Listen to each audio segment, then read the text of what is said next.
Hello नमस्कार दोस्तों, मैं हूं राजीव और आप देख रहे हैं इस वक्त झारखंड अपडेट। दोस्तों चलिए शुरू करते हैं झारखंड अपडेट के आज के इस सेशन को।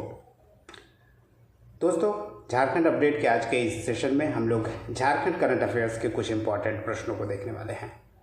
जैसा कि हर दिन देखते हैं 5 इंपॉर्टेंट प्रश्नों को, आज भी हम लोग 5 इंपॉर्टेंट प्रश्नों को देखेंगे, पूरे व्याख्या के साथ देखेंगे और सेशन में एक अभ्यास प्रश्न भी आपके लिए होगा। उम्मीद करता हूँ इसका जवाब भी आप कमेंट में ज़रूर करेंगे और इसका PDF मैं आपको बहुत जल्द अवेलेबल करा दूंगा टेलीग्राम चैनल पे। झारखंड अपडेट के नाम से टेलीग्राम चैनल है, URL भी यहाँ अवेलेबल है। इसके अलावा ट्विटर अकाउंट को भी फॉलो कर सकते हैं, @झार_अपडेट जो है URL है। और टेलीग्राम चैनल का वैसे मैंने लिंक भी अवेलेबल करा दिया है, डिस्क्रिप्शन में अवेलेबल है, आप वहाँ जाकर भी टेलीग्राम चैनल को ज्वाइन कर सकते हैं। तो चलिए 15 अप्रैल के आज के करंट अफेयर्स के सेशन को हम लोग शुरू करते हैं।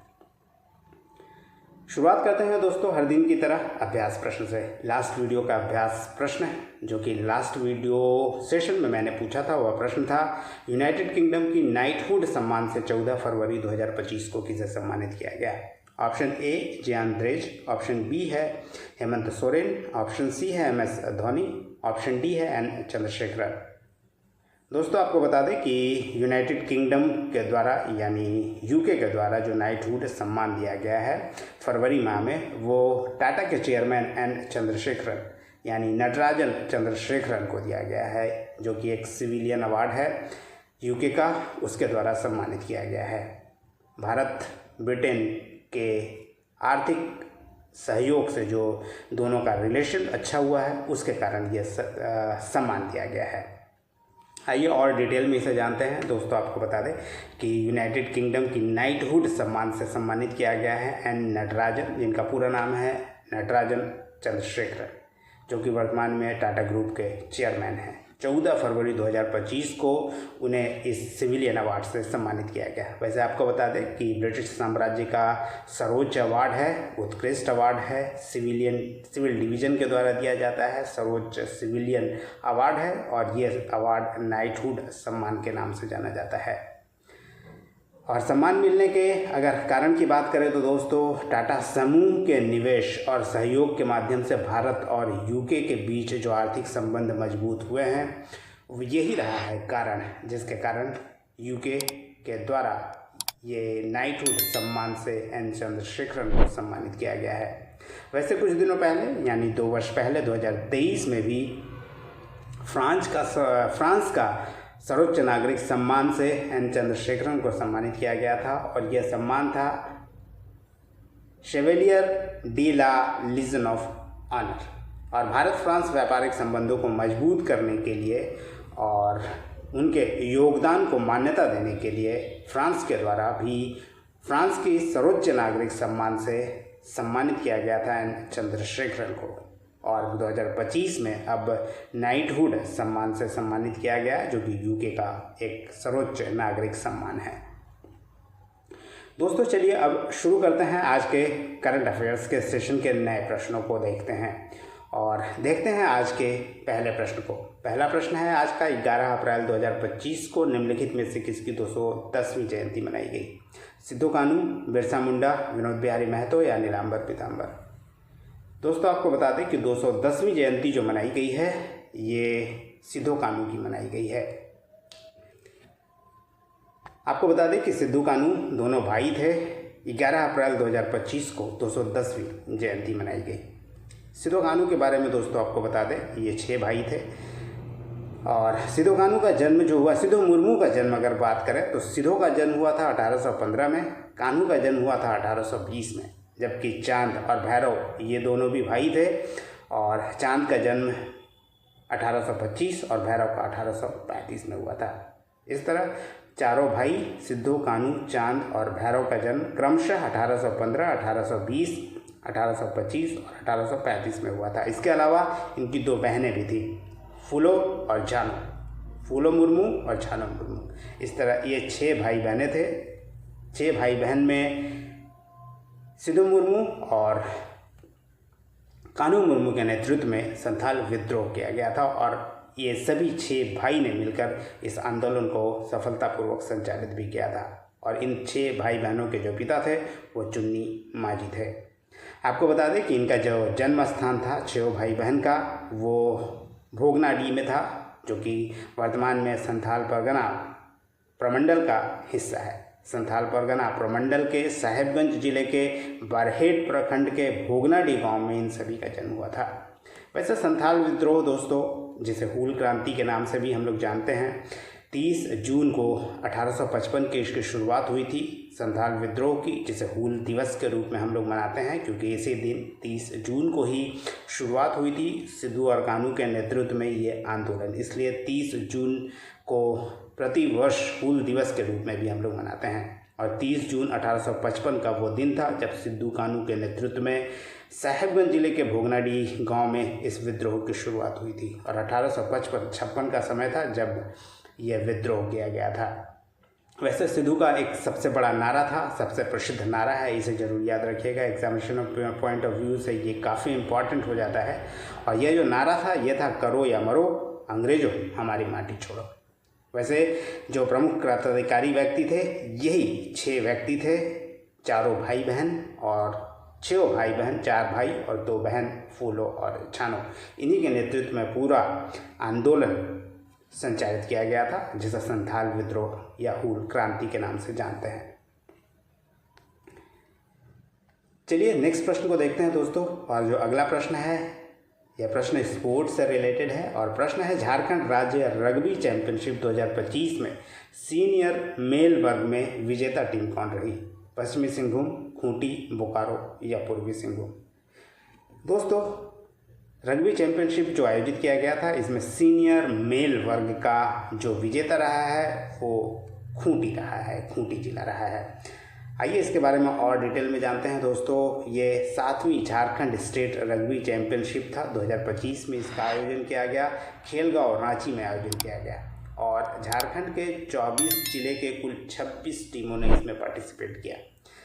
सीनियर मेल वर्ग की बात करें दोस्तों तो खूंटी इसमें विजेता रहा। वैसे एक बात और ध्यान देने योग्य बात है दोस्तों, सीनियर मेल की कहें, सीनियर फीमेल कहें, जूनियर बॉयज़ कहें या जूनियर गर्ल्स, इस सभी जो श्रेणी है इस सभी में खूंटी ही विजेता रहा है, यानी ये कॉमन चीज़ है। इसके अलावा उप विजेता की बात करें तो सीनियर मेल में द्वितीय स्थान पर या उप विजेता की बात करें तो बोकारो रहा है। सीनियर फीमेल में विनर खूंटी रहा है, तो रनर अप जो रहा है पश्चिमी सिंहभूम रहा है। जूनियर बॉयज़ वर्ग में खूंटी विजेता रहा है, तो पश्चिमी सिंहभूम उप विजेता रहा है। जूनियर गर्ल्स वर्ग में खूंटी विजेता रहा है, तो द्वितीय स्थान पर यानी रनर अप रहा है सरायकेला। नेक्स्ट प्रश्न है, Jharkhand state tourism influencer engagement guidelines 2025 के तहत झारखंड सरकार कितने इंटरनेट मीडिया इन्फ्लुएंसर की सेवा लेगी? 30, 40, 50 या 75? दोस्तों झारखंड सरकार जो है इन्फ्लुएंसर को, जो इंटरनेट मीडिया इन्फ्लुएंसर है उनमें से 50 लोगों को झारखंड सरकार टूरिज़्म को बढ़ावा देने के लिए हायर कर रही है, कर सकते हैं, या उन्हें उन 50 लोगों को सम्मानित करेगी और मैक्सिमम 10 लाख रुपए तक सम्मानित करेगी हर वर्ष। आइए इसके बारे में भी थोड़ा और डिटेल में जानते हैं। दोस्तों आपको बता दें कि पर्यटन को बढ़ावा देने के लिए शुरू किया जा रहा है, और पर्यटन को बढ़ावा देने के लिए 50 इंटरनेट मीडिया इन्फ्लुएंसर की सेवा झारखंड सरकार लेने जा रही है। और फॉलोअर्स के या सब्सक्राइबर्स के बेस पर ही 3 से 10 लाख रुपए तक का भुगतान इन सभी को किया जाएगा, और कुल 2 करोड़ 55 लाख रुपए सभी को हर वर्ष सम्मान स्वरूप दिया जाएगा।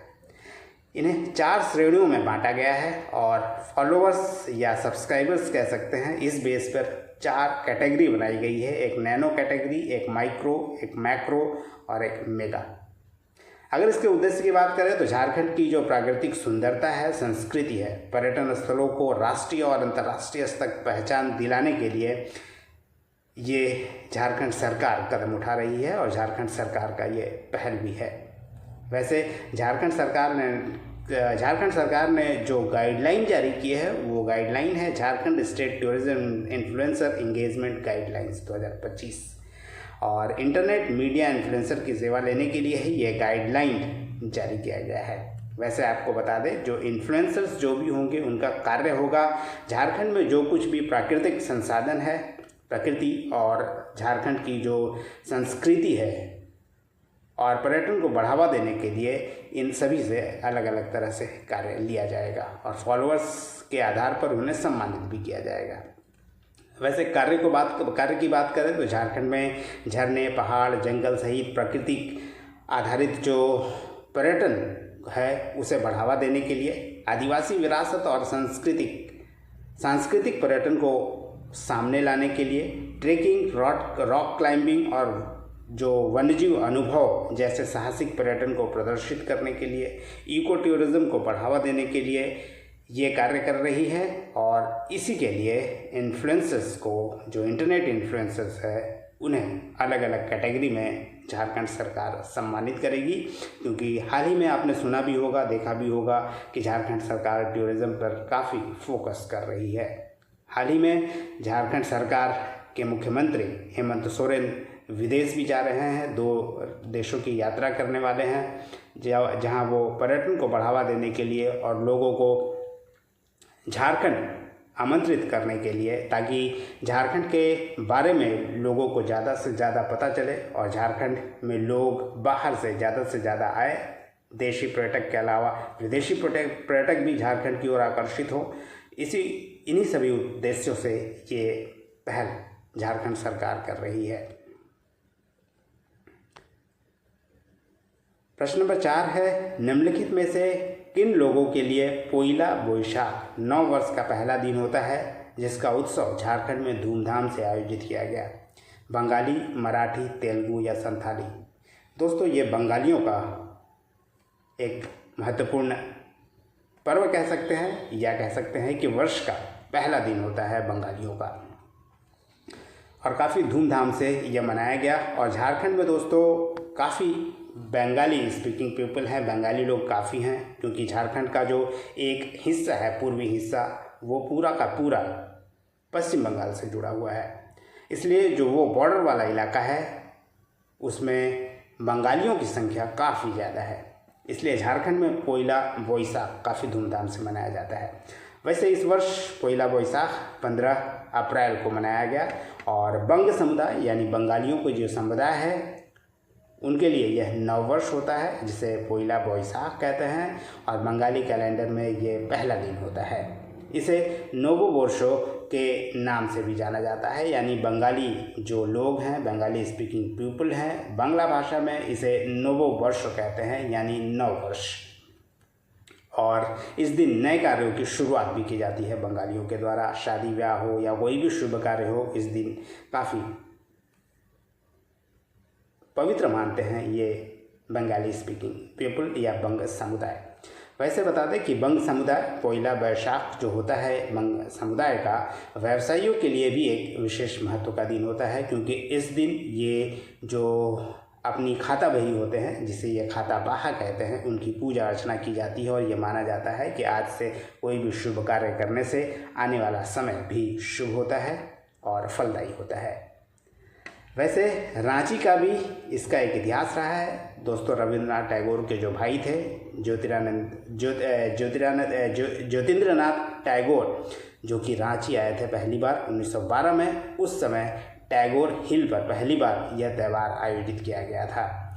और दोस्तों आपको बता दें ज्योतिन्द्रनाथ टैगोर के नाम पर ही टैगोर हिल का नाम भी पड़ा है, और रांची में पोइला बैशाख का यही इतिहास रहा है।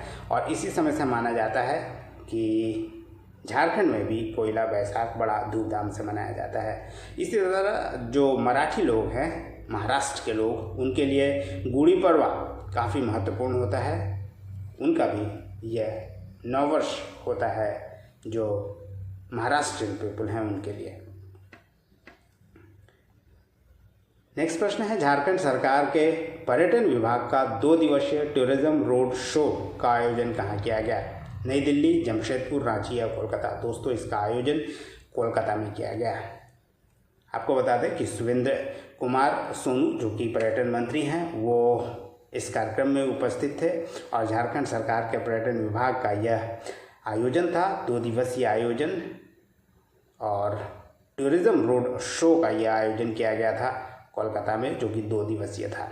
सुदिव्य कुमार जो कि वर्तमान में टूरिज्म मिनिस्टर हैं वो भी इस कार्यक्रम में उपस्थित थे और पर्यटन मंत्री के अनुसार झारखंड आने वाले ज़्यादातर टूरिस्ट बंगाल के होते हैं। यही उद्देश्य था कि बंगाल से ही इसकी शुरुआत की जाए और इसलिए टूरिज्म कैंपेन की शुरुआत कोलकाता से की गई है। दोस्तों चलिए अब बारी आ गई है आज के अभ्यास प्रश्न की, और आज का अभ्यास प्रश्न है जो कि आपके लिए है, और प्रश्न है नीलोत्पल मृणाल की कौन सी पुस्तक अभी चर्चा में आ गई है जिसके अनुवादित पुस्तक को साहित्य अकादमी अनुवाद पुरस्कार से सम्मानित किया गया? डार्क हॉर्स, ऑगड़, यार जादूगर या उपर्युक्त सभी? यह है दोस्तों आज का अभ्यास प्रश्न, जिसका जवाब आप कमेंट में कर सकते हैं। नेक्स्ट सेशन में इसे हम लोग हर दिन की तरह डिटेल में देखेंगे। ये था आज का सेशन, उम्मीद करता हूँ पसंद आया होगा। धन्यवाद, फिर मिलते हैं नेक्स्ट सेशन में, तब तक जुड़े रहिए और देखते रहिए झारखंड अपडेट। धन्यवाद दोस्तों।